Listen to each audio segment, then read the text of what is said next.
දැන් මටම ඇහිලා තියෙනවා දීප්ති ගැන කියනවා. දීප්ති කියනේම හොඳයි. ඒකට දීප්ති අප්සෙට් කියලා කියනවා. මම කියන්නේ ඒක අපි සලකා බලන්න ඕන දෙයක්. ඒ කියන්නේ ඒ තරමට මේ ප්‍රශ්න ජෑම් කරනවා. මෙන්න මේ කට්ටිය තමයි පරාජය කරලා දාන සංස්කෘතික කියන්නේ දේශපාලනික වශයෙන් මම කියන සංහාරයකට ලක් කරන්න ඕන කියලා.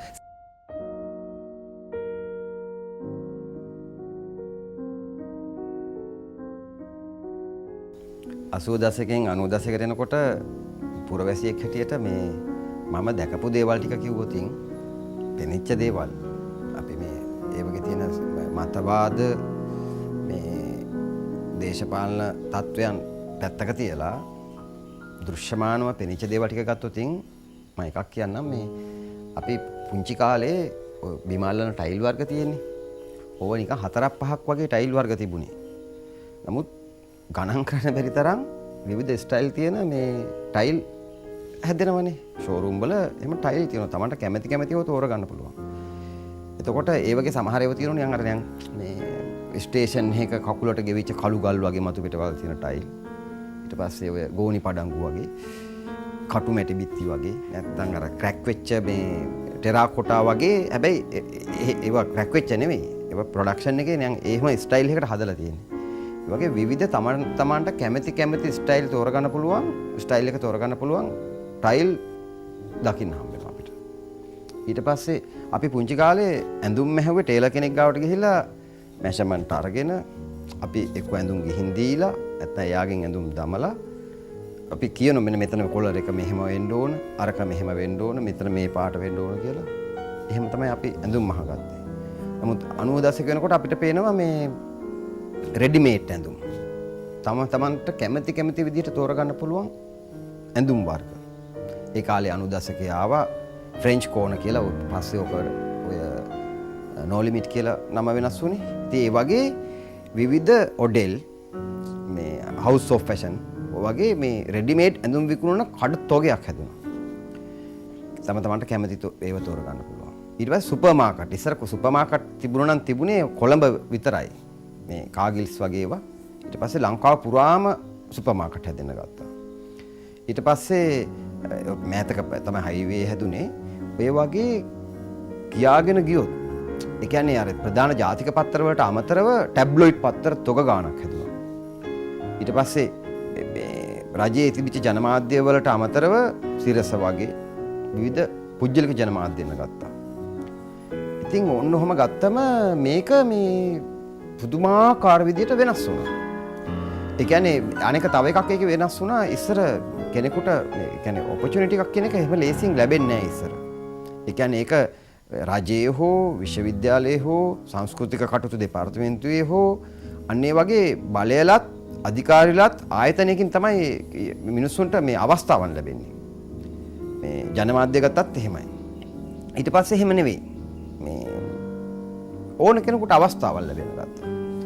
ඉතින් මෙන්න මෙහෙම ගත්තට පස්සේ එක පැත්තකින් දැන් අපි ගත්තොතින් මම 90 දශකයේ තමයි සක්‍රීය කලාකාරයෙක් වෙන්නේ ශිෂ්‍යාවධිය තුලදීම. එතකොට මම හිතනවා එක්තරා විදිහක මෙන්න මේ සමාජ පරිවර්තනයේ පොඩි හෝ ඡායාවක් මේ වාසියක් මටත් ලැබෙන්න ඇති කියලා. ඒක මම එහෙම හිතන්නේ ඇත්තම කියනවා නම් මට අද වෙනකොට මේ මොහොත වෙනකොට ඇකඩමිය මාව ගණන් ගන්නේ නැහැ. ඇකඩමිය කිසිම කෙනෙක් ඇකඩමිය විතරක් නෙමෙයි අපිට නම් වශයෙන් කියාගන්න ගියොත් ඔය සමාජ විද්‍යාඥ සංගමයේ ඉන්නේ කවුද මේ රංජිත් පෙරේර වගේ අය, සසංක පෙරේර වගේ අය, අනෝලි පෙරේර වගේ අය. අපි හිතමුකෝ ඔය දෘශ්‍ය කලාව පිළිබඳව විවිධ දාර්ශනික කියවීම් කරන වංගීස සුමනසේකර වගේ අය. ඔන්නෝම ලයිස්තුවක් කියාගෙන යන්න පුළුවන්. ඔය කිසි කෙනෙක් මගේ චිත්‍ර ගැන කතා කරන්නේ නැහනේ. මං ගැන උනන්දු වෙන්නේ නැහැ. අපි හිතුවොත් දැන් ඔය අවුරුදු ගානක් තිස්සේ 90 දශකයේ ඉඳලාම දේශීය වශයෙන් ජාත්‍යන්තර වශයෙන් විවිධ කලා ප්‍රදර්ශන වැඩමුළු විවිධ වැඩසටහන් ක්‍රියාත්මක වෙනෝනේ. මේ ග්‍රන්ථ සම්පාදනය කරනවා, විචාර ලිපි සම්පාදනය කරනවා. ඔය කිසිම එකකදී දැන් මේගොල්ලෝ මාව පේන්නේ නැහැ. එක පැත්තකින් මං කියන්නේ ඇකඩමිය ආධිපත්‍ය.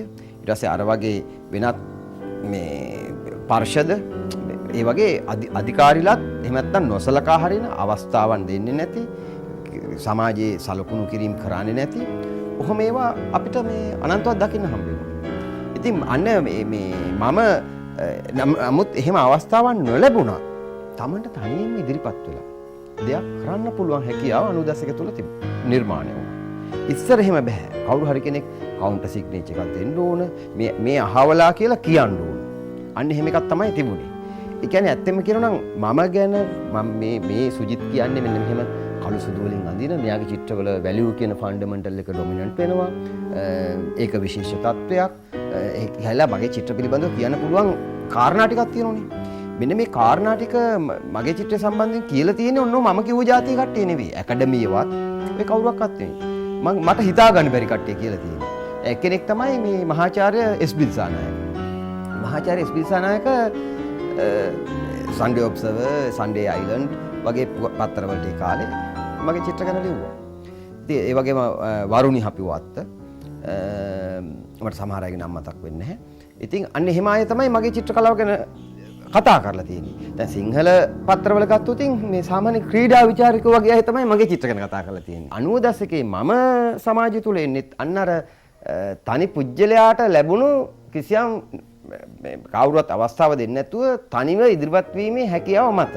ඉතින් මේ හැකියාව එක පැත්තකින් මම කිව්වා වගේ අර මේ විවිධ පත්තර මේ විකල්ප පත්තර රූපවාහිනී channel හැදෙනවට සමාන්තරවම ඒ කාලේ මට මං හිතනවා දේශපාලනික ප්‍රවණතා හැටියට මේ ඇතිවෙච්ච ප්‍රවණතාවත් අඩු වැඩි වශයෙන් බලපානවා.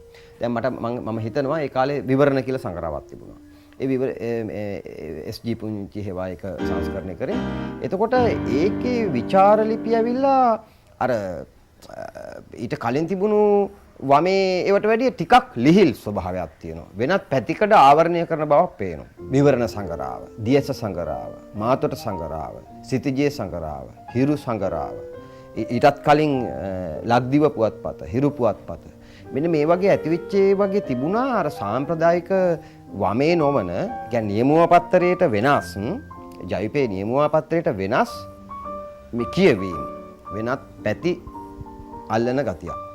ඉතින් එතකොට අපිට අඩු වැඩි වශයෙන් මෙන්න මේ වගේ බලපෑමක් තියෙනවා. දැන් උදාහරණයක් ගත්තොත් විවරණ සංග්‍රහව ගත්තොත් විවරණ සංග්‍රහවේ තමයි මම මගේ ජීවිත කාලෙටම දැක්කේ 4 color, ඒ කියන්නේ ආර්ට් පේපර් එකේ මේ කවර් පේජ් එකේ මේ අවසාන පිටුවේ 4 color මේ මොඩර්න් කලා ඉතිහාසයේ මාස්ටර් ආර්ට් වර්ක් එකක් දාලා එරික් ලෙප්පරච්චි ලිපියක් ලියනවා. ඒක 4 color ගියේ. ඉතින් අපි අන්න ඒ වගේ මේ තමයි මේ අඩු වැඩි වශයෙන් ගත්තොත් මේ පන්නරය ලබන්නේ. මොකද අපිට ඒක අදටත් විශ්වවිද්‍යාලයෙන් ලෝකේ කලා ඉතිහාසය පිළිබඳ මේ මොන හරි මේ ගයිඩ් බුක් එකක්, හෑන්ඩ් බුක් එකක් ගහලා තියෙනවද? දැන් සාමාන්‍ය සිලබස් එකකට උගන්වනකොට මේ දැන් අපි දන්නවා මේ ඉස්කෝලේත් ඒ ප්‍රශ්නේ තියෙනවා චිත්‍ර වලට තාම පෙළපොතක් නැහැනේ. චිත්‍ර වලට පෙළපොතක් නැහැ. දැන් ඒකට ඒවටන් අපිට පේනවා නිකන් තාක්ෂණික ප්‍රශ්න වෙන්නේ නැති කියලා. මොකද මේ ඕනනම් අපිට අනුමාන කරන්න පුළුවන්. විශ්වවිද්‍යාලය තුල ඒ වගේ හෑන්ඩ් බුක් එකක් ගහන්න නැත්තේ. අද වෙනකොට ඔය විශ්වවිද්‍යාලයට පුදුම සල්ලියක් තියෙන. කෝටි ගණන් සල්ලි. දැන් ඉස්සර වගේ නෙමෙයි. ඉතින් ඕක මේ ඔය 4 color පින්තූර ටික දාලා විශ්වවිද්‍යාලේ මුදලින් මේ මොඩර්න් ආර්ට් හිස්ටරි එකේ පොතක් මේ කරන්න පුළුවන්. ඇයි කරන්නේ නැත්තේ? ඔන්න ඔතන තමයි ප්‍රශ්නේ තියෙන්නේ. හුඟක් වෙලාවට මේ දැනුම කියන එක විශේෂයෙන් මේ මොඩර්න් කලා ඉතිහාසයේ පොත් තියෙන තරමක් තිබුණේ ඉංග්‍රීසි. කුලනාත සේනාධිර තමයි 1970 ගණන් වල මුල්වරට මේ සිංහලෙන් නූතන චිත්‍ර කලාවේ රසික සංකල්ප කියලා පොතක් ලියන්නේ. ඒකෙන් තමයි අපි දැනගන්නේ වැංගෝල ගැන. ඒ කියන්නේ පොදුවේ මහජනයාට වැංගෝ කියන්නේ කවුද, ගොගෑන් කියන්නේ කවුද, පිකාසෝ කියන්නේ කවුද, මොකද්ද මේගොල්ලන්ගේ ආර්ට් ස්ටයිල් එක, මේ මේගොල්ලන්ගේ ඒ වගේ දෙයකට පාර කැපුණේ ඇයි? මේ සරල ප්‍රශ්න ටිකක් නේ. ඉතින් අන්නේ ඒ වගේ උත්තරයක් එයා මේ කුලනාත සේනාධිර ගෙවුවා. ඊට පස්සේ එරික් ලෙප්පරච්චි 1995 පොතක් ලියනවා චිත්‍ර කලාව හා විචාරය කියලා. ඒකේ කුලනාත සේනාධිරත් දැකපු නැති ලොකු පරාසයක්. කුලනාත සේනාධිර කතා කරන්නේ මොඩර්න් ආර්ට් ගැන විතරයි. අතන ප්‍රී මොඩර්න්, ඒ කියන්නේ ප්‍රාග්ඓතිහාසික කලාවේ ඉඳලා අනික මේ යුරෝපීය කලාව විතරක් නෙවෙයි, නැගෙනහිර යුරෝපීය කලාව, පෙරටුගාමි කලාව මේ ඉඳලා මේ ලොකු පරාසයක් මේකේ ආවරණය කරනවා.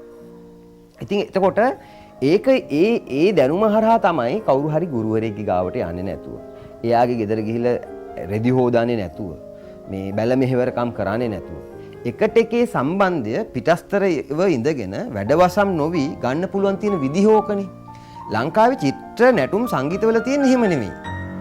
මොනවා හරි Tamanට දැනුමක් තියෙනව නම් ඒ දැනුම මේ රිලීස් කරන්නේ නැහැ. ඕන කෙනෙකුට මේ පොතේ වියදමින් ගන්න පුළුවන් විදිහට රිලීස් කරන්නේ නැහැ. අදටත් කරන්නේ නැහැ ඒක. ඒ කියන්නේ Tamanගේ ළඟට ගෙන්න ගන්න වගේ තැනක තමයි තියෙන්නේ. දැන් අද වෙද්දි නම් ඒක මේ අන්තර්ජාල ව්‍යාප්ත වෙච්ච හින්දා ඒක ලොස් වෙලා තියෙනවා. එයා තින් අන්තර්ජාලයට මම කැමති. නැත්තම් මේ වගේ විවිධ ලිංගික සම්බන්ධතාවලට විවිධ Tamanගේ වෙනත් මේ ගෝත්‍රික කාරණා සංසිඳව ගන්න තමයි මේ දැනුම කියන එක පාවිච්චි වුනේ. ඉතින් අන්න ඒ தત્ත්වය අපි මම මුලින්ම මේ නැති කරගන්නේ ඔය එරික් ඉලයාප්පාරච්චිගේ පොතෙන්. ඇත්තට එරික් ඉලයාප්පාරච්චිගේ මේ පොතට කලින් එරික් ඉලයාප්පාරච්චිම විවරණ සංග්‍රහය ලියපු ලිපි පෙළෙන්. ෆෝකල ලිපි පෙළෙන්. එතනින් පස්සේ ආපහු හැබැයි ඊට ඉස්සෙල්ලා තව පොතක් තියෙන එක මම පස්සේ කාලෙක තමයි කියවන්නේ. පීඑස්.එල්. විජේගුණසිංහ මේ බොල්ෂෙවික් වාදය හා අසම්ප්‍රදායික පෙරටුගාමී කලාකරුවෝ කියලා පරිවර්තනයක් කරනවා. ඒ පරිවර්තනය කෘතිය ඒකත් ඇවිල්ලා මේ රුසියානු මේ කලාපයේ ඇතිවෙච්ච පෙරටුගාමී කලාව පිළිබඳව ඇවන්ගාඩ් ආටිස්ට්ලා පිළිබඳව මුලින්ම මේ සාකච්ඡාවට ගේනවා. ඉතින් ඔන්න ඔහම අර 80ට කලින් තිබුණු මේ ආධිපත්‍යයක සහ එක්තරා මේ කලාපයකට පමණක් ඌණ නෙවෙච්ච ස්වභාවය 90 දශකයේදී දේශපාලනික ප්‍රවණතා සහ ප්‍රකාශන හැටියටත් වෙනස් වෙන්න ගන්නවා. මෙන්න මේ අතර මාතොට සංග්‍රහවත් මම දකින්නේ මේ ප්‍රබල එකක්. හැබැයි එකක් කියන්න ඕන මාතොට සංග්‍රහව සහ ඒකේ විශේෂයෙන් ඒකේ ප්‍රධාන පෙළේ මේ විවේචකයෙක් වෙච්ච දීප්ති ගත්තොතින් දීප්ති මැදිහත් වෙන්නේ ඇත්තම කියනවා නම් වැඩිපුරම අදටත් වැඩිපුරම මැදිහත් වුණේ සාහිත්‍ය, සිනමාව, වේදිකා නාට්‍ය, ලිංගිකත්වය සහ ඔය පොදුවේ ගත්තම වෙළඳපොළ වගේ අන්නේ වගේ පැති ගන්න. එතකොට නමුත් දීප්ති ඊටම අඩුවෙන් තමයි චිත්‍ර කලාව වෙනුවෙන් මැදිහත් වුණේ. නමුත් දීප්ති ලංකාවේ කලාව පිළිබඳව කතා කරන ගත්තු දේශපාලනඥයන් අතර දීප්ති විශේෂයි. මොකද හේතුව සරත් අමුණුගම ඊට පස්සේ පාටලි චම්පිකරණවක විජමු ලොකු බණ්ඩාර ඊට පස්සේ ටීබී එකනායක ඔන්න වගේ යම් කලාව පිළිබඳ උනන්දු වෙච්ච උනන්දු වෙන දේශපාලනඥයෝ ප්‍රමාණයක් අපි දන්නෝනේ. වික්‍රම බහු කරුණාරත්න ওই වගේ පිරිසක්. ඉතින් ඒ අය කතා කරේ හැබැයි චිත්‍ර නෙමෙයි.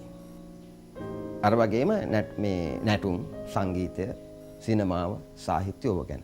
දීප්ති තමයි ඔය අය අතරින් තරමක් හෝ චිත්‍ර කලාව පිළිබඳ උනන්දුවක් වුණේ.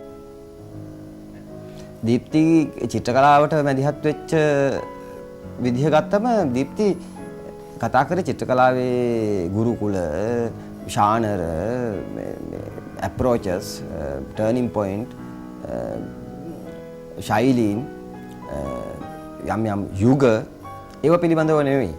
දීප්ති කතා කරේ විශේෂයෙන් මේ දෘශ්‍ය කලාවට අදාළව මේ වෙළඳපොළ සහ මේ වෙනත් දේශපාලනික මානයන් පිළිබඳව. ඉතින් ඒක හුඟක් වෙලාවට මේ දෘශ්‍ය කලා සමාජයේ තේරුනේ නැහැ. ඒක තේරුම් ගත්තේ ඉතා සොච්චම් ප්‍රමාණයක්. මම හිතනවා ඒක මම ඒකේ තේරුම් ගත්ත එක්කෙනෙක්. මගේ සහෝදරයා වුණු මේ ප්‍රගීත් රත්නායකත් ඒක කිසියම් ප්‍රමාණයක තේරුම් ගත්ත කෙනෙක්.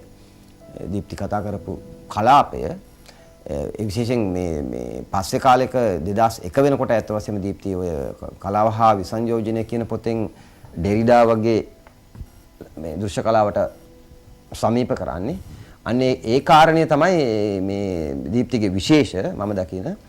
හැබැයි ඒක නමුත් ඒකේ තියෙනවා මෙන්න මෙහෙම දෙයක් මේ ඒක විසංයෝජනය කියන එක දීප්ති සාකච්ඡාවට ගෙනාවට ඊට පෙර හෝ ඊට පසු මේ විසංයෝජන తත්වය දෘශ්‍ය කලාව තුළ තියෙනවද තිබුණද තියෙන්නේ මොන ප්‍රමාණයෙන්ද නැත්නම් ඒ ඇයි මේක විසංයෝජනයේ දෘශ්‍ය කලාවට අදාළද නැද්ද ඔන්න ඔය කියන ඒවා පිළිබඳව පසු විපරමක් සමාලෝචනයක් නැත්නම් ආපස්සට හැරි බැලීමක් දීප්ති කරේ නැහැ.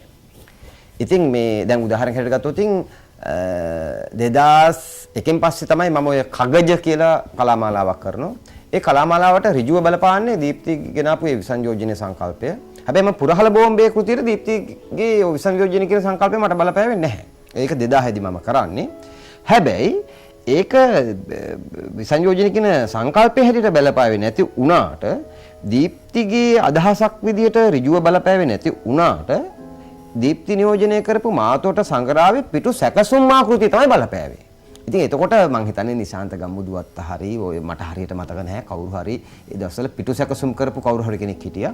එතකොට ඒ අනුව ඒකේ කතෘත්වයද මම දන්නේ වචනය ඒකට අවශ්‍ය මේ ආభాස මූලාශ්‍රය බවට පත් වෙන්නේ අන්නේ පිටු සැකසුම් ශිල්පියා.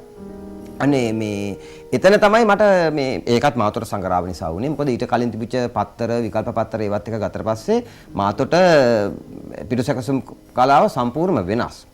ඒකෙදී පින්තූරයක් පවා මේ කිසියම් සමාජ සංඥාර්ථයක් මේ සංකේතයක් පිළිබිඹු කිරීමට කිසියම් සමෝධානගත කිරීමට කරන මැදිහත් වීමක්. ටෙක්ස්ට් එක විතරක් නෙමෙයි. ඒ වගේ මේ කොලාජ් මේ පැටර්න් එක භාවිත වෙන්නේ එහෙමයි. හැබැයි ඉතින් ඒකදී මෙහෙම එකක් තියෙනවා. අපි දන්නවනේ ජාතික පත්තරවලත් විවිධ කාටුන් ශිල්පියෝ කාටුන් ඇඳා වුණාට පත්තරේ කතෘ තමයි කියන්නේ මෙන්න මේ වගේ එකක් ඕන කියලා. ඊටාම කලාතුරකින් තමයි ආටිස්ට්ම හිතලා අඳින්නේ. මේ දැන් උන මේ අනිද්ද පත්තරේ ඒක දවස්වල රාවේ ජනරංජන වගේ ඇඳපුවා අපි දන්නවා ජනරංජනමයි හිතලා අඳින්නේ කියලා. මොකද ජනරංජන කතෘ ජනරංජන කාටුන් ශිල්පියා ජනරංජන. එතන ඒව ජනරංජනගෙම කියලා කියන්න පුළුවන්. ගොඩාක් දුරට මේ විෂුවල් ආර්ට් වල වෙන්නේ එහෙමයි. පොත් පිට කරවලදිත් වෙන්නේ ලේඛකයෙක් කියනවා මට මෙන්න මේ වගේ දෙයක් කරලා දෙන්න කියලා. එහෙම නැතුව ආටිස්ට්ම හිතලා කරන ඒවත් තියෙනවා. ඊටම අඩු වශයෙන්. ආටිස්ට් ඒ වුණාට ওই දේශපාලන මේ විචාර ලිපි තේරෙන්නේ නැහැ ගොඩාක් දුරට. මම දන්නෝනේ ලංකා විෂුවල් ආටිස්ට්ලා ගැන. ඉතින් ඒ හින්දා මේ අර කියන්නේ මේ කතෘ තමයි කියන්නේ මේ විදිහට එකක් කරලා දෙන්න කියලා. සමහරට මාතොට සංග්‍රහවෙත් පිටුසැකසුම් කවුරු කරා වුණත් ඒකෙදී ඒකේ කතෘ දීප්ති හෝ වෙනත් කතෘ මණ්ඩලය හෝ මැදිහත් වීමක් මේ කිසියම් බලපෑමක් කරාද නැද්ද කියන්නේ මම දන්නේ නැහැ. මට ඒක ස්ථිරවම කියන්න බෑ. කොහොම හරි ඕක තමයි මම විසංයෝජනය කියන සංකල්පය ගේන්න කලින් මාතොට සංග්‍රහයේ පිටුසැකසුම් ආකෘතිය ආభాසයෙන් ටවුන් හෝල් බෝම්බය කියන කෘතිය කරන තැනට බලපෑවේ. දීප්තිගේ බලපෑම විසංයෝජනයේදී මට තියෙන්නේ අර මං කලින් කිව්ව ප්‍රශ්නය. මේකේ අදාළ නොඅදාළ බව. සහ අනික තව දෙයක් තියෙනවා මට මේ ලංකාවේ ඒක හැමෝම සම්බන්ධව තියෙන දෙයක් ඇත්තටම. අපි කිසියම් සමාජ සංකල්පයක් සෞන්දර්ය වේදයක් සම්මුඛ කරන්න එක වර්තමානයත් එක්ක එහෙම නැත්නම් අපේ අනාගතයත් එක්ක තියෙන මේ දිශානති භාවයට අදාළව තියෙන උචිතානුචිත භාවය මොකද්ද? අදට ඒක වළංගුද? ඇත්තටම අපි ඒවා හුදෙක් දැනුමක් ඉදිරිපත් කිරීමට එහෙම නැත්නම් මම මේක සොයාගත්තා කියන ප්‍රමෝදය මත සතුට මත ප්‍රකාශ කරන දෙයක්ද? මොකද දැන් දැන් අපි හිතුවොතින් ඕෂෝ වගේ කෙනෙක් ගත්තොතින් ඒගොල්ලෝ අයත් වෙන්නේ දේශපාලනයේ කැටගරියට නෙමෙයිනේ. නමුත් ඒගොල්ලන්ගේ දේවල් ඒගොල්ලන්ගේ ජීවිතයේම ස්වභාවයෙන්ම කියවෙන දේවල්. ඊට වෙනස්ව ඒගොල්ලෝ වැඩ කරලා නැහැ. නමුත් අපි දේශපාලනයේදී දකින දෙයක් තමයි සමහර දේවල් අපි ගේන්නේ කියන්නේ මේ ඇත්ත වශයෙන් සමාජය තුළ භාවිතයට ගන්න නෙමෙයි. ඒක දැනුමක් හැටියට.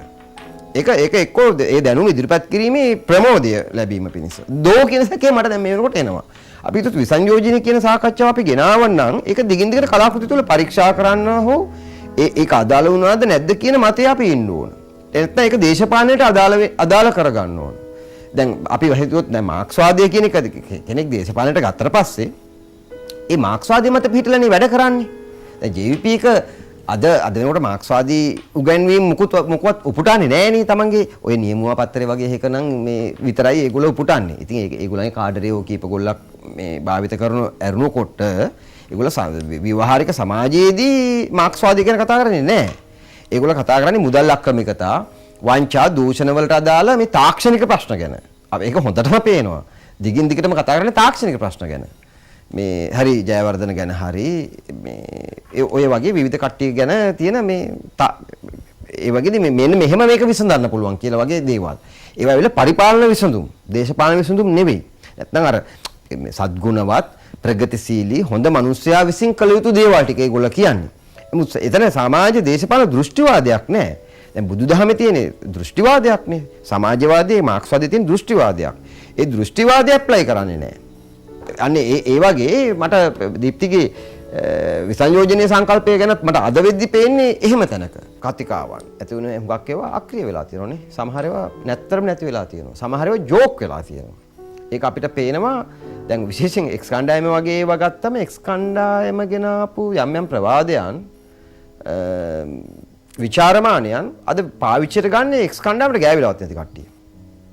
සමහරට Facebook තුල YouTube වල channel වල මේ ඒගොල්ලා ව්‍යුහවාදය, පශ්චාත් ව්‍යුහවාදය, භාෂා විශ්ලේෂණය, මනෝ විශ්ලේෂණය වගේ මේ විෂයන් හරහා මතු කරපු යම් යම් ප්‍රවාදයන් ඒ වගේ ශබ්දමාලාවන් අද වෙද්දි පාවිච්චි කරන්නේ මේ බොහෝ වෙලාවට මේ ජනප්‍රිය සංස්කෘතියේ වෙනස්ම චරිතයක්. ඒ කොටේෂන් ගුරුවරු වෙන්න පුළුවන්. නැත්තම් මේ විවිධ ඔය සමහර චිත්‍රපටිවල මේ උපාංගවල නියැලෙන අය. ඔය වගේ අපිට ඒක පේනවා ඉතින්. ඇයි එහෙම වෙන්නේ? දැන් සාමාන්‍යයෙන් අපි ගමුකෝ මේ ඒ කාලේ බර්ටල් බ්‍රෙෂ්ට්ගේ තදහත්මේ විඝටනය කියලා ගෙන ආපු රංගරීතිය සාමාන්‍යයෙන් ඒක මිනිස්සු මේ ඒ තරමටම හැලු කරන්නේ නැහැනේ මේ අද වෙද්දි. දැන් අනිත් හැම එකක්ම මේ හරි සෞතු විදියට මේ සාමාන්‍ය කරණය වෙලා තියෙනවා. ඒක ඒ වගේ තිබිච්ච සීරියස් භාවයන් නැත්නම් ඒ වගේ තියෙන සුවිශේෂ ගුණයන් සම්පූර්ණයෙන්ම නැති වෙලා තියෙනවා. මම කියන්නේ එකක් එහෙම වෙන්න සමහරට ඒ නිරුක්තියම ඒ හටගැන්මේම අවුලක් දෝ කියන එක. දැන් අපි හිතුවොතින් අපි ඒකට මෙහෙම ගන්න බෑ. දැන් අපි බුද්ධාගම අද වෙනකොට ජෝක් කරන කිසියම් හාමුදුරුවෝ ප්‍රමාණයක්. එතකොට අපිට ඒ අනුව කියන්න බෑ මේක බුදුහාමුදුරුවන්ගේ අප්සෙට් එකක් තමයි මේකෙන් කියවෙන්නේ කියන එක. මම මමත් නෙවෙයි කියන්නේ. මේ සමහර ඒවා තියෙනවා එහෙම හොල්ලන්න බෑ. හොල්ලන්න බැරි හේතුව තමයි මම එකක බුදුහාමුදුරුවෝ හෙල්ලෙන්නේ නැති හේතුව තමයි ඒකේ තියෙන අගතිගාමී නෑ. අපි හිතුවොත් දේශපාලනය සුගතිගාමීව අගතියෙන්තරව කරන්න පුළුවන් එකක් නෙමෙයි. නමුත් ඒක තියෙන ඕන මේ විශ්ව සාධාරණ නැත්නම් මේ විශ්වාසය, අන්‍යෝන්‍ය විශ්වාසය. අපි හිතුවොත් මේක කරන්නේ කෙනෙක් ගේමකට නෙමෙයි. පුජ්‍යල කෝන්තරයකට නෙමෙයි. එහෙම නැත්නම් හරි අප්‍රකට තමන්ගේ යාළු මිත්‍ර සමාගමයන් තුල මේ වෙනත් ප්‍රශ්න වලට නෙමෙයි කියන එක. දැන් ජගත්වීරසිංහ වගේ කෙනෙක් ගත්තම තියෙන්නේ අපිට පැහැදිලි එයාගේ මේ කලාව පිළිබඳ අදහස, දෘෂ්ටිය ඇත්ත වශයෙන්ම එයා සහ එයා ඒකට අනුව මිනිස්සු ඒක රාශි කරගන්න විදිය, එයාත් එක්ක ජීවත් වෙන විදිය ගත්තම පේනවා ඒක මේ අර මානුෂීය නැහැ, යුනිවර්සල් නැහැ, විශ්වසනීය නැහැ. ඒකනේ දැන් හරියට ගත්තොත් ගලබඩ දත්තේ ඥානසාර හමුදුර ගත්තොත් ඥානසාර හමුදුරන්ටගේ මූණය සහ බොඩි ලැන්ග්වේජ් එකම දැක්කම පුංචි ළමෙක් වුණා ටිකක් පස්ස ගහනවනේ, බයයි වගේ එකක් ඇති වෙනවනේ. නමුත් මාදුළු වල සෝබිත හමුදුරන් ගැන එහෙම වෙන්නේ නැහැ. ඒ මූණේ තියෙනවා කිසියම් මේ විශ්වාසයක්. මම කියන්නේ ජගත්වීරසිංහගේ තියෙන තර ගලබඩ දත්තේ ඥානසාරගේ වගේම එකක්ම තමයි.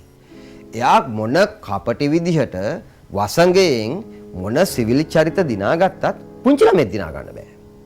මම කියන්නේ ඒකයි කියන්නේ. ඒක දිනා ගන්න ලොකු දෙයක් කරන්න නෙමෙයි. ඒක ඇවිල්ලා අන්නේ අපි මිනිස්සු මම මේ දේවල් චෙක් කරන්නේ එහෙම තමයි. සමහර අපේ දේශපාලනික ප්‍රවාදයන් වලත් වෙච්ච දේ තමයි දැන් මටම ඇහිලා තියෙනවා දීප්ති ගැන කියනවා. දීප්ති කියන ඒවා හොඳයි. දීප්ති අප්සෙට් කියලා කියනවා. මම කියන්නේ ඒක අපි සලකා බලන්න ඕන දෙයක්. මගේ පුජ්‍යලික අදහසින් තියෙන්නේ යන්නේ එතන. ඒක දැන් මටත් ඕකම හැවිලා තියෙනවා. මටත් මිනිස්සු කියනවා සමහර අවස්ථවල සුජිත් කියන කතාව මාරු. මට ඌ දිරවන්නේ නැහැ. අන්නේ ඇයි? මොකක්ද දිරවන්නේ නැහැ කියන එක අපි ඇනලයිස් කරගන්නවා. අපි හොයා ගන්නවා. ඒක මගහරින්න බෑ. දේශපාලනික වුණාට පස්සේ මගහරින්න බෑ. ඉතින් මේ ඒක තමයි මේ මම හිතන්නේ මේ අද වෙද්දී මෙන්න මේ වගේ අක්‍රිය වෙන එක ASCII අපේ ආත්මමූලික මේ කාරණා බලපාන ඇති කියලා. සමාජය තුල කිසිම සීරියස් හෝ නැත්තම් ඇත්තටම සමාජයට වැඩක් කරන අපි සමාජයට වැඩ කියන එකකින් අදහස් වෙන එකකින් මම නම් පළමුවෙන්ම දකින එකක් තමයි මේ වමේ අදහසකින් ගත්තොත් මෙන්න මේ පන්ති අරගලය මේ මිනිසුන්ගේ මේ ශ්‍රමය සූරා කෑමට අදාළව මිනිස් පීඩිතයාගේ ප්‍රශ්නයක් තියෙනවා. ඒක ඉතින් ඒකනේ අපි මේ වමේ අදහස කිසියම් සමාජ ස්තරයක් සූරා කෑමකට ලක් වෙනවා පීඩාවටපත් වෙනවා. මෙන්න මේ දේශපාලනික ඇත්ත ප්‍රශ්නය යටපත් කරන පිරිසක් ඉන්නවා. මෙන්න මේ පිරිස ගත්තොත් අපි ඉස්සර අපි ඔකට කියනවා මේ රජය කියලා නේ කියන්නේ රජයේ ජනමාධ්‍ය කියනවා රජයේ උපකරණ ටික විසින් මේක කරන්නේ. මාක්ස්වාදයට අනුව කිව්වොත් මේ ආගම මේ ජාතිය ඕවා මිනිසුන්ගේ ඉස්සරහට දැම්මට පස්සේ මිනිසුන්ගේ අර සූරා කෑමේ මේ යාන්ත්‍රණය තර්කණය යටපත් වෙනවා. අපි අනන්තවත් දකිනවා ගාමන්ට් වලින් විනෝදචාරිකා එකගෙන යනවා. මේ මොනවද මේ සිරිපාදි බලන්න එකගෙන යනවා. මේ ඕපන් ස්ටේජ් වල මේ ගහන සංගීත සම්දර්ශන බලන්න එකගෙන යනවා. මේ ඒගොල්ලන්ට බුද්ධාලම්බන ප්‍රීතිය ඇති කරනවා. ඔය වගේ විවිධ දේවල් කරනවනේ ඉතින්. ඒ වගේ මේ අර ජාතිය ආගම මේ ඕවා ඉස්සරහට දාලා තමයි මේ අර දුප්පතාගේ පීඩිතයාගේ ප්‍රශ්නේ කවදත් යට ගැහුවේ. ඕක කවුරුත් දන්න දෙයක්. ඕක ඉතින් මාක්ස්වාදය ගැන කවුරුත් දන්න දෙයක් නේ. ඇත්ත වශයෙන්ම මම කියන්නේ එතන නෙමෙයි දැන් තියෙන්නේ කියන එක.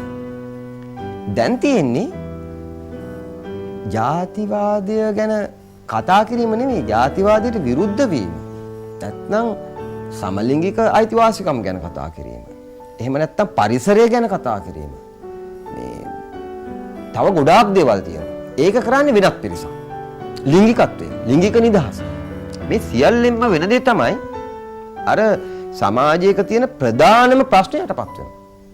ප්‍රධානම ප්‍රශ්නේ කියන්නේ සරල කිව්වොත් මිනිස්සු දැනුම හොරකම් කරනවා. කොච්චර දැන් ඔය අපි කවුරුත් එච්චර ගණන් ගන්න නැති දෙයක් නේ. ඔය ටියුෂන් සංස්කෘතිය තුල වෙන දෙයක් තමයි මේ ටියුෂන් වල ළමයාව සූරා කනවා. දැන් අපි හිතන් ඉන්නේ යාට දැනුමක් දීලා දැනුම දෙනවට සල්ලි ගන්නවා කියලා. මම කියන්නේ ඒක අනිත් පැත්ත වෙන්නේ. දැනුම දෙනවට සල්ලි ගන්නව නෙමෙයි ඒගොල්ලෝ කිරිමල් යවුවනේ කට්ටියනේ. නැවුම් ක්වොලිටි අදහස් තියෙනවා. ඔය අමුතු සෙල්ලක්කාර විදිහට ගුරුවරයෙක් ඕක ඉස්සරහා රවුමක් නැටුවට පස්සේ අරගොල්ලන්ගේ අර නැවුම්ම බොක්කෙම අදහස් ටික පිට කරනවා. අදහස් සූරා කරනවා. නව කතා වලට, කවි වලට, කෙටි කතා වලට, චිත්‍ර වලට සූරා කරනවා. ඇත්තම කතාව ඕක. ඕක මෙහෙමනේ දැන් අර ලිංගික සූරා කෑමේදී සිද්ධ වෙන්නේත් ඕකනේ. කිසියම් විදිහට වසඟයට ගත්තට පස්සේ පොඩි දෙයක් අපි ඔකට කියනවා වෙන වචනයක් මේ භූමින්ද මට මතක නැහැ වචනේ. ඒ කියන්නේ මේ දූෂණයයි අපයෝජනයයි කියන්නේ දෙකක් නේ. අනේ වගේ වැඩක්. මේ එහෙම කරන්න පුළුවන්. ඒ කියන්නේ දැනුම අදහස් සංකල්ප සූරා කරන්න පුළුවන්. ඉතින් මේ සූරා කෑමේ කියන කතාව තමයි වසන් කරන්නේ. හැම තැනම වසන් වෙන්නේ සූරා කෑම. අනකගේ දේ හොරා ගැනීම. අරගෙන මගේ වගේ ඉදිරිපත් කිරීම. ඕක තමයි ලංකාවේ තියෙන දිගින් දිගටම යන ප්‍රශ්නය. මෙන්න මේ ප්‍රශ්නය වහන කට්ටිය කවුද? මේකට ඉඩ දෙන්නේ නැති කට්ටිය කවුද? අන්න ඒක හොයලා බලන්න. මම කියන්නේ මුලින් නම් ඕක කරේ මේ අපි ගත්තොත් ඔය මහින්ද අබේසුන්දර වගේ මේ සිරසේ අර ITN එකේ ඉස්සර අදත් විමසුම පිටපත මහින්ද අබේසුන්දර කියලා ලිව්වේ. අන්න ඒ වගේ කට්ටිය තමයි ඉස්සර සිවිල් සමාජය කියලා ඕක රජය වෙනුවෙන් කරේ. නැත්තම් සී චන්ද්‍රප්‍රේම වගේ අය එහෙම කට්ටිය. දැන් ඒ කට්ටිය නෙමෙයි. දැන් ඉන්නේ මේ අපි කවුරුත් දන්න අය. දන්න ඔය මේ පෙට්ටි කඩේකින් තේ එකක් බීලා මේ ඉස්සර 90 දශකයේ පෙට්ටි කඩේකින් තේ එකක් බීලා මේ ජෝන් ද සිල්වා එකේ සැරිසරපු කලාභවන ඔය 90 දශකයේ අපි ආව ගිහපු තැන්වල සැරිසරපු අය. මෙන්න මේ කට්ටිය තමයි පරාජය කරලා දානවා. සංස්කෘතික කියන්නේ දේශපාලනික වශයෙන් මම කියන සංහාරයකට ලක් කරන්න ඕන කියලා. සංහාරය කියලා කියන්නේ මෙතන මේ මරලා දානවා කියන එක නෙමෙයි. ඒගොල්ලන්ගේ අදහස් කුඩු කරලා දාන්න ඕන. නම් වශයෙන් කිව්වොත් ජගත් වීරසිංහ. උපුල්සාන් සන්නස්කල. චින්තන ධර්මදාස. කවුද සහන් කසිර කියලා අලුත් ආදියෙක් ඉන්නවා. ඊට පස්සේ ඔය වසන්ත සිරිබට කොට සමහර අය ඉන්නවා ඒගොල්ලෝ ලොකු අය නෙමෙයි. අර අර සන්නස්කල වගේ ලොකු අය නෙවෙයි. සන්නස්කල ඇවිල්ලා මෙතන මෙගා කෑල්ලක් නේ. ඒ වගේ පුංචි අයගේ ඉඳලා ඔන්නෝම ප්‍රවණතාවයක් හැදිලා තියෙනවා. මේ කට්ටිය තමයි මේක නැති කරන්නේ. මේක හංගන්නේ. දැන් ඉස්සරහට මං හිතන්නේ පෙරටුගාමී සමාජවාදී පක්ෂයටවත් දීප්තිලාටවත් ජේපීටක දේශපාලන කරන්න හම්බෙන්නේ නැහැ. මේ කට්ටිය අධිනිශ්චය වුණාට පස්සේ. මේ කට්ටිය දැනටත් අධිනිශ්චය වෙලා තියෙන්නේ. දැන් ඉස්සර ජේපීගේ කාඩරේට වැඩිය කාඩරයක් තියෙනෝනේ සන්නස්කලට. මම කියන්නේ ඒකට කාඩරයක් කියලා. ඒ හේතුව මේ අර පක්ෂවල වගේ ලේකම් කෙනෙක් නැහැ. ඒක වෙනම කතාවක්. ඒකේ පක්ෂ මූලස්ථානයක් නැහැ. මේ පක්ෂ ව්‍යවස්ථාවක් නැහැ. ප්‍රතිපත්ති ප්‍රකාශනයක් නැහැ. නැති වුණාට හැබැයි වෙනස් ආකාරයක මේක ක්‍රියාත්මක වෙන්නේ අර දේශපාලන පක්ෂයක් විසින් කරන සංස්කෘතික දේශපාලනයක් ආකාරයටමයි. මෙතන මේ අය මේ අර තදාත්මික වෙන්නේ අර පියා සිග්මන්ඩ් ෆ්‍රොයිඩ් ගෙනාපු පියා පිළිබඳ කාරණේම තමයි. සැකය බිය ආදරය. ඒ කියන්නේ සන්නස්කල කතා කරනකොට වෙලාවකට හිතෙනවා නෑ එයා මට ආදරේ. නෑ ඌ මිනිහා එහෙම නෑ. ඔය වෙලාවට මෙන්න මේ ත්‍රිකෝණය මත පාලනය වෙනවා. ඔය මිලිටරිය කරන්නේත් ඒක, ව්‍යාපාරිකයෝ කරන්නේත් ඒක, දේශපාලනද කරන්නේත් ඒක. තදාත්මික කරනවා කිසියම් පසුපෙලක්. දැන් සන්නස්කල හොඳට තදාත්මික කරගෙන ඉන්නවා මේ පසුපෙලක් ලංකාව පුරාම තමන්ගේ ටියුෂන් පන්ති වලට ආපු කට්ටිය. ඉතින් ඒ කාඩරය බලවත් මේ ලංකාවේ වමට වඩා. 90 දශකෙන් පස්සේ සමාජය මේ නන්නත්තර වෙලා මේක අරාජික වෙලා දිසානති විරහිත භාවයට පත් වෙලා තියෙන තත්වය තුල මොකවත් වෙන්නේ නැති දෙයක් මේ වෙනකොට අපිට පේනවනේ. මම හිතන්නේ අපි මෙන්න මේක තේරුම් ගත්තොත් මේ ස්වදේශික මිනිස්සුන්ගේ තියෙනවා ඒක සහජ තත්වයක්ද මේ පසු කාලෙක ඇති කරගත දෙයක්ද කියන එක මට හරියටම මේ විනිශ්චය කරන්න අමාරුයි. අපේ තියෙන අපේ චින්තනයේ අපේ හිතන ආකාරයේ තියෙනවා මේ එක්තරා විදිහක ජෑම් චින්තනයක්. අපි සාමාන්‍ය සුළු සේවකෙක් ගැන වුණත් රාජ්‍ය නිලධාරියෙක් ගිහිලා කිසියම් අකටයුත්තක් අක්‍රමිකතාවයක් ගැන විමර්ශනය කරොත් ජීවිතේක හොයාගන්න බෑ. එක්ක වෙන කෙනෙක් අහුවෙන්නේ. ඒ කියන්නේ ඒ තරමට මේ ප්‍රශ්න ජෑම් කරනවා. අපේ සිවිල් බුද්ධිමතුන් මේ 90 දශකයෙන් පස්සේ මේ විශේෂයෙන් වර්තමානයේ තුල ඉතාම ජනප්‍රිය තරු බවට පත් වෙච්ච සිවිල් බුද්ධිමතුන් කරන්නේත් ওই ටිකමයි. ඒ කියන්නේ ඒගොල්ල කියන දේක මුලක් මැදක් අගක් කොතනක්වත් අල්ල ගන්න බෑ. මොකද්ද කියන්නේ කියන එක. ඒ කියන්නේ හැමතිස්සෙම මේ ජෑම් විදිහක තියෙන්නේ. ඒ වගේම තව එකක් තමයි මම දකින්නේ අදහස් ප්‍රකාශ කරන වේගය වැඩි. මේ ඒගොල්ලෝ නිර්මාණය කරන සිදුවීම් ප්‍රමාණය වැඩි. එකක් ගැන හැරුණට පස්සේ ඒකට හැරිලා පොඩ්ඩක් ඇතුළට යන්න පටන් ගන්නකොට මේ අරයා තව එකක් කියනවා. තව සිදුවීමක් ඉන්සිඩන්ට් එකක් නිර්මාණය කරනවා. මෙන්න මේක ලංකාවේ බරපතල විදිහට සිද්ධ වෙනවා. ඇත්ත වශයෙන්ම මේක ඇවිල්ලා මේ සමාජයේ ඉන්සිඩන්ට් ඇති වෙනවට වඩා අරගොල්ල සබුද්ධිකව චේතනාන්විතව පැන යන එකක් මේක. මෙන්න මේ පැන යන මේ ජෑම් කරන මේ ජෑම් චින්තනයේ එන්නේ කොහෙන්ද? මේක ඇයි එහෙම කරන්නේ? මේව කරන කට්ටිය කවුද? මේකේ මේ ගෝඩ්ෆාදර්ලා කවුද? කියන වගේ දේවල් ගැන අපි මම නම් හිතන්නේ මේ සංවේදී විය යුතුයි. ඒ ප්‍රශ්නේ විශ්ලේෂණය කළ යුතුයි. එහෙම නැතුව මම හිතන්නේ මේ ලංකාවේ දේශපාලනයේදී විතරක් නෙමෙයි කලා සංස්කෘතික දේවල් වලදීවත් ගොඩක් දේවල් කරන්න බැරි වෙන තත්ත්වයක් තමයි තියෙන්නේ. හේතුව එකක් මේක වෙළඳපොළ මේ ඊට පස්සේ මේ යම් ගෝත්‍ර හදා ගැනීම, පුජ්‍යල ප්‍රමෝදය, ඊට පස්සේ ඇරියස් මේ තමන් එක්ක පුංචි කාලේ මේ තාත්තගෙන් මේ අඩන්තේට්නම් වලට ලක් වෙච්ච එක නැත්තම් වෙනත් මේ ප්‍රභූවරුන්ගෙන් අඩන්තේට්නම් වලට ලක් වෙච්ච එක වගේ ඉතාම මේ පටු මේ සාහසික පරිගැනීමේ චේතනාවන් මත මේ ඒ ඇරියස් කවර් කිරීම වගේ තැනකක් තියෙනවා මෙතන. සහ අනික එකක් තමයි මේ මේක සමහර වෙලාවට මේක මේ ව්‍යාපාර දැක්මකුත් නෙවෙයි මෙතන තියෙන්නේ. මෙතන තියෙන්නේ හරි චූන් එක. අපි කියන්නේ ආතල් කියලා. ඒ කියන්නේ හැමතිස්සෙම මේ තමන් රඳා පවතින යෝනේ මෙතන. ඒ කියන්නේ මේ එක දේවල් නිර්මාණය කරලා මේ ආත්මානුරාගයේ යෝහා ගිහපු තත්වයකුත් කියලා කියන්න පුළුවන්. අවසානයේ මේ තමන්ගේ පැත්තට කැමරාව ගන්න.